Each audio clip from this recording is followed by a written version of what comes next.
மீசா டிவியின் தமிழ் பேசும் உறவுகளை அன்போடு வரவேற்றுக் கொள்கிறோம். இன்றைய பதிவுல மிக மிக முக்கியமான செய்திகள் குறித்து பார்க்கலாம், பேசலாம்.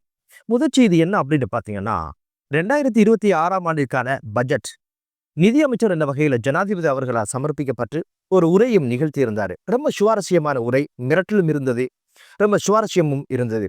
நான் ஹிட்லரா, ரஷ்யாவும் அமெரிக்காவும் ஒன்று சேர்ந்தால் ஹிட்லரை தோக்கடிக்கணுமா, உலக அரசியலை கொஞ்சம் படிங்கப்பா அப்படின்ற பல்வேறு விஷயங்கள் எல்லாம் சொல்லி இருந்தாரு. முதல்ல பட்ஜெட் பற்றிய விஷயங்களை பார்க்கலாம். இப்போதைக்கு இந்த பட்ஜெட் ஒரு ஆரோக்கியமான பட்ஜெட்டாகவும், கடந்த காலங்களை விட சிறப்பு தன்மை உள்ளதாகவும், அதிகப்படியான பணங்கள் ஒவ்வொரு அமைச்சுக்கும் ஒதுக்கப்பட்டதாக சொல்லப்படுது. இலங்கை பொறுத்த வகையில 80வது பட்ஜெட்டாகவும், என்பிபி அரசை பொறுத்த வகையில 2வது பட்ஜெட்டாகவும் கருதப்படுது. இந்த பட்ஜெட்ல எதிர்பார்க்கப்படுகின்ற வருவாய் 5300 பில்லியன் ரூபாய் சொல்லப்படுது. இதனுடைய செலவு 7057 பில்லியன் ரூபாய் அப்படின்னு சொல்லப்படுது. இதுல ஒவ்வொரு அமைச்சுக்கும் ஒதுக்கப்பட்ட தொகைகள் என்ன அப்படின்னு பாத்தீங்கன்னா, பாதுகாப்பு அமைச்சுக்கு 455 பில்லியன் ரூபாய் ஒதுக்கப்பட்டதாகவும், சுகாதார அமைச்சு மற்றும் ஊடக அமைச்சுக்கு 569 பில்லியன் ரூபாய் ஒதுக்கப்பட்டதாகவும், கல்வி மற்றும் உயர்கல்வி அமைச்சுக்கு 301 பில்லியன் ரூபாய் ஒதுக்கப்பட்டதாகவும், இவ்வாறு பல்வேறு அமைச்சுகளுக்கு பல பில்லியன் ரூபாய் ஒதுக்கப்பட்டதையும் பார்க்க முடிந்தது.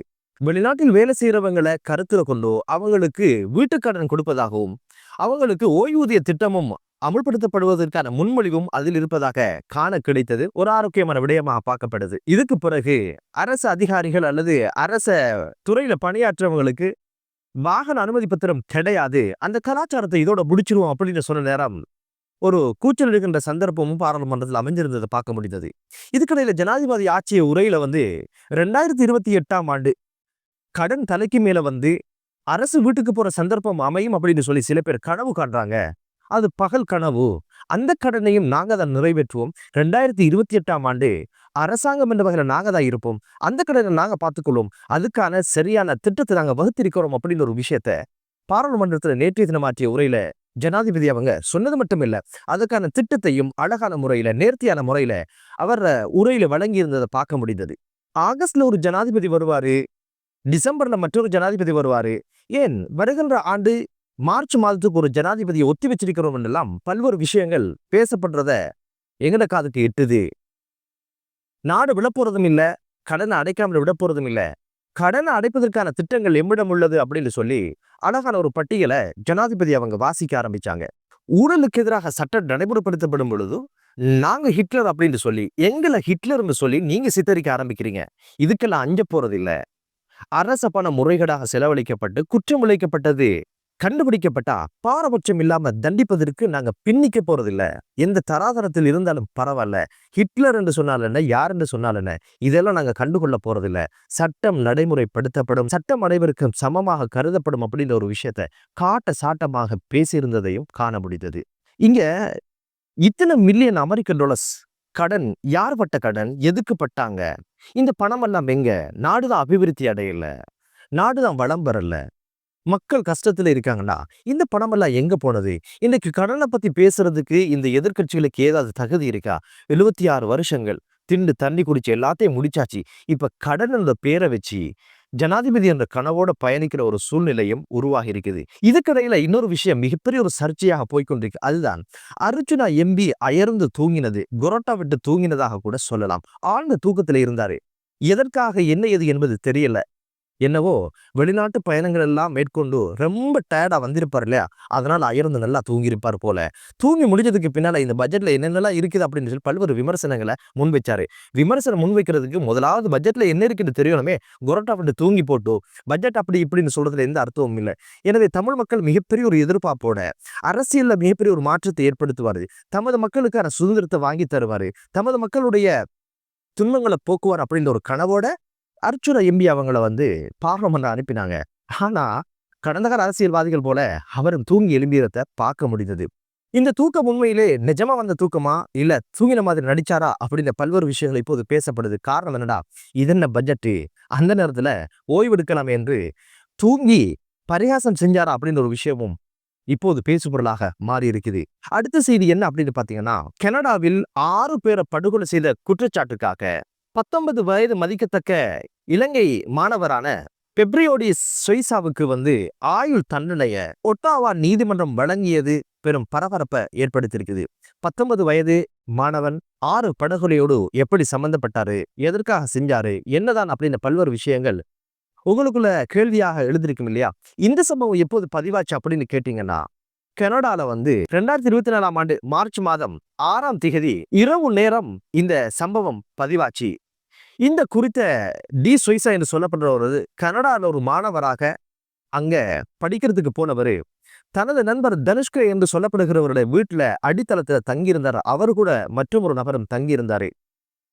தனுஷ்க இல்லாத இந்த சந்தர்ப்பத்துல கூரிய கத்திய கொண்டு தனுஷ்கனுடைய குடும்பத்தை ஒட்டுமொத்தமாக குத்தி படுகொலை செய்த சம்பவம் தான் அது. மனைவிக்கு 33 வயது, மனைவியும் படுகொலை செய்தாரு. அவர்களுடைய குழந்தைகள் இனுக்கு 7 வயது, அஸ்வினி 4 வயது, ரினியா 2 வயது, கெலி 2 மாத கை குழந்தை. அனைவரையும் கூரிய கத்தியை கொண்டு குத்தி படுகொலை செய்துட்டு கீழ் தளத்துல இவரோடு கூட இருந்த அவருடைய மற்றொரு இலங்கை நாட்டைச் சேர்ந்த நபரையும் படுகொலை செய்த சம்பவம் பெரும் சோகத்தை ஏற்படுத்தியது. இதுல தனுஷ்க பலத்த காயங்களோடு மயிரிழையில உயிர் தப்பினாரு. உடனடியாக டி சொய்சா கைது செய்யப்பட்டு விசாரணைகளை கனடா போலீசார் மேற்கொண்டாங்க. தற்போது அதனுடைய தீர்ப்பு தான் இப்போது ஆயுள் தண்டனையாக விழுந்திருக்குது. நீதிமன்ற நடவடிக்கைகள் எப்படி இருந்துச்சு அப்படின்னு கேட்டீங்கன்னா, 6 குற்றச்சாட்டுகள் இவர் மீது வைக்கப்பட்டது. 4 குற்றச்சாட்டுகளை டி சொய்சா ஏற்றுக்கொண்டதன் காரணமாக நீதிபதி என்ன சொன்னாங்க அப்படின்னு கேட்டீங்கன்னா, இந்த குடும்பத்துக்கு துரோகம் இழைத்தது மட்டுமல்ல, அந்த பிராந்தியத்தில் இருக்கின்றவர்களே மிகப்பெரிய அச்சத்தில் ஆழ்த்துகின்ற மாதிரி இந்த கொலையில முழுக்க வன்முறையும் கொடூரத்தின் உச்சத்தையும் பார்க்க முடிந்தது. கொலையை ஒத்துக்கொண்டதன் காரணமாக இவருக்கு ஆயுள் தண்டனை கொடுப்பதாக நீதிபதி அவருடைய நீதிமன்ற தீர்ப்பை வழங்கி இருந்தது பெரும் பரபரப்பை ஏற்படுத்தியிருக்குது, பெரும் பேசுபொருளாக மாறி இருக்குது.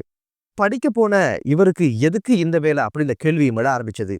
இந்த கொலைக்கான காரணமாக ஆரம்பத்துல சொய்சாவிடம் நடத்தப்பட்ட விசாரணை தெரிய வந்த ஒரு விஷயம் தான் பணம் இல்லாததுனால இந்த படுகொலையை செய்ததாகவும், இந்த படுகொலை செய்வதற்கு 5 நாட்களுக்கு முதல் தான் இந்த ஒரு விஷயத்தை திட்டமிட்டதாகவும், இந்த கத்தியின் மூலமே தானும் தற்கொலை செய்வதற்கான முயற்சிகள் மேற்கொண்டதாகவும் நீதிமன்றத்துக்கு சொல்லப்பட்டது.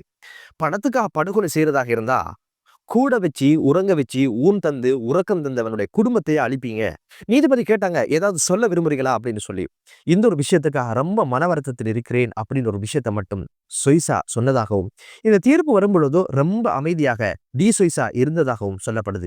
இனி அமைதி காத்து என்ன பலன், போன உசிறு வந்துருமா என்ன? இதுக்கு பின்னால மற்றொரு விஷயம் சொல்லப்படுற விஷயம் என்ன அப்படின்னு பாத்தீங்கன்னா, டி சொய்சா படிப்பதுக்கு தான் போனாரு. ஆனா கொலேஜுக்கு சரியாக அவருடைய வரவு இல்லைன்னு சொல்லப்படுது. அது மட்டுமல்ல, தொழிலுக்கு போனதாக தெரியவில்லையாம். ஆனா வீட்டுல உட்கார்ந்து கொண்டு முழு நேரமும் வீடியோ கேம்ஸ்ல தனது காலத்தை கழித்ததாகவும் சொல்லப்படுது. இதனால் ஏதாவது மனவியாதிகள் அல்லது மன அழுத்தங்கள் ஏற்பட்டிருக்கலாம் என்ற சந்தேகம் எழுந்தாலும் கூட இவர் கொலையை ஏற்றுக்கொண்டதன் காரணமாக ஆயுள் தண்டனை தீர்ப்பாக வழங்கப்பட்டது என்றுதான் சொல்லப்படுகிறது.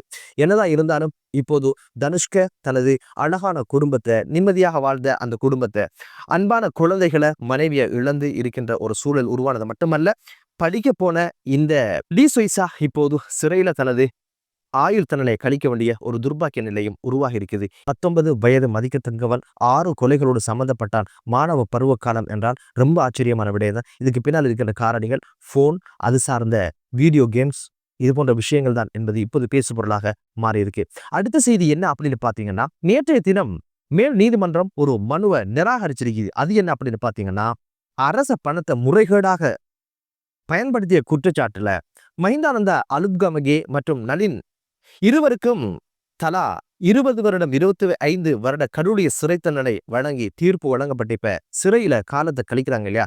அமைதியை கிளம்படிங்க, டாம் அடிங்க அப்படின்னு சொல்லி தங்களை விடுதலை செய்யுங்க, எங்களை வெளியே அனுப்பிவீங்க அப்படின்னு சொல்லி மேன்முறையீட்டு நீதிமன்றத்துல ஒரு மனுவை தாக்கல் செஞ்சாங்க. அந்த மனுவை 3 நீதிபதிகள் கொண்ட குழு விசாரணைக்கு எடுத்தது. அந்த விசாரணையுடைய தீர்ப்பு நேற்றைய தினம் இந்த பட்ஜெட் பரபரப்புக்குள்ள அதுவும் விழுந்திருக்கு. அது என்ன அப்படின்னு பாத்தீங்கன்னா, அதை நிராகரிச்சு உள்ள உட்காருங்க, சட்டம் கடமையை செஞ்சிருக்குது, எதுக்கு வெளியே இன்னும் நாட்டை நாசமாக்க போறீங்க அப்படின்ற மாதிரி உள்ள இருந்து கிரமடிங்க தாமடிங்க அப்படின்னு சொல்லி உட்கார வச்சு மீண்டும் சிறைக்கு அனுப்பி வச்சாங்க. மனுவெல்லாம் தேவையில்லை அப்படின்ன மாதிரி. இதுவும் ஒரு ஆரோக்கியமான தீர்ப்பாக பார்க்கப்படுது. அரசியல்வாதிகள்னா சட்டம் நகராது, சட்டம் அவர்கள் மீது பாயாது அப்படின்னு ஒரு மனநிலை. எந்த குற்றத்துக்குள்ள போனாலும் வெளியே ஓடி வந்துடுறது. பல பேர் கடந்த காலங்களில் சிறைக்கு போனாலும் புனையில வெளியே வந்தாங்க. ஆனா இன்னைக்கு அந்த புனை நிராகரிக்கப்பட்டு தொடர்ந்து உள்ள இருங்களே, உங்களுக்கு ஆரோக்கியம், நாட்டுக்கு ஆரோக்கியம், சூழ உள்ளவங்களுக்கு ஆரோக்கியன்ற மாதிரி அந்த மனுவை நிராகரித்தது அந்த 3 நீதிபதிகள் கொண்ட குழாம். என்னதான் இருந்தாலும் இவைகளுக்கு முற்றுப்புள்ளி வைத்து ஊழல் இல்லாத, லஞ்சம் இல்லாத ஒரு அழகிய தேசம் உருவாகட்டும் என்று கூறி மற்றொரு காணொளியிலே உங்கள் அனைவரையும் சந்திக்கும் வரை விடைபெறுகிறேன். நன்றி.